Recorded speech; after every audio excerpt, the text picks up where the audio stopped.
বাঙালি মেয়ে বাংলা বলবো না তাই কখনো হয়? হ্যালো এভরিওয়ান, আমি রাজিয়া আবারও চলে এসেছি তোমাদের সাথে একটা ছোট্ট মিনি ব্লগ নিয়ে। ডেটটা ছিল 10ই সেপ্টেম্বর। আমি চলে এসেছিলাম কলকাতার সলিটেয়ার বিল্ডিংয়ে। আজকে ছিল আমার একটা পার্টি মেকওভার। আপনারা তো দেখতেই পাচ্ছেন আমি ক্লায়েন্টের বাড়িতে চলে এসেছি। আর একটা কি কথা বলো তো, আজকাল আমরা সব মেকআপ আর্টিস্টরাই এটা ফেস করি। আমরা যতই আগে পৌঁছে যাই কিনা, কিন্তু ক্লায়েন্ট কিন্তু ঠিকঠাক টাইমে আসতে পারে না। তারপর ক্লায়েন্ট চলে আসায় আমিও মেকআপ স্টার্ট করে দিই। আর আজকের মেকআপ ছিল একটা বেবি শাওয়ার ইভেন্টের জন্য, তার জন্য অনেকই স্যাটেল মেকআপ করেছিলাম।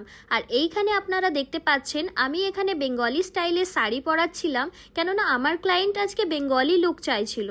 তারপর আমি হেয়ার স্টাইল শুরু করে দিই।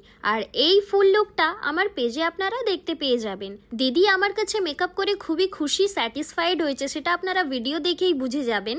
আর আমার মেকআপ হয়ে গিয়েছিল কমপ্লিট, তাই আমি আমার বাড়ি যাওয়ার উদ্দেশ্যে রওনা দিচ্ছিলাম। আর আপনারাও যদি আমাকে বুকিং করতে চান, তাহলে আমার দেওয়া ফোন নাম্বারটাতে আমাকে একটা কল করবেন অথবা আমাকে হোয়াটসঅ্যাপে একটা মেসেজ করবেন। আর তোমাদের যদি আমার বাংলা মিনি ব্লগটা ভালো লাগে তাহলে কমেন্টে জানাও। দেখা হচ্ছে তোমাদের সাথে আমার পরের মিনি ব্লগে।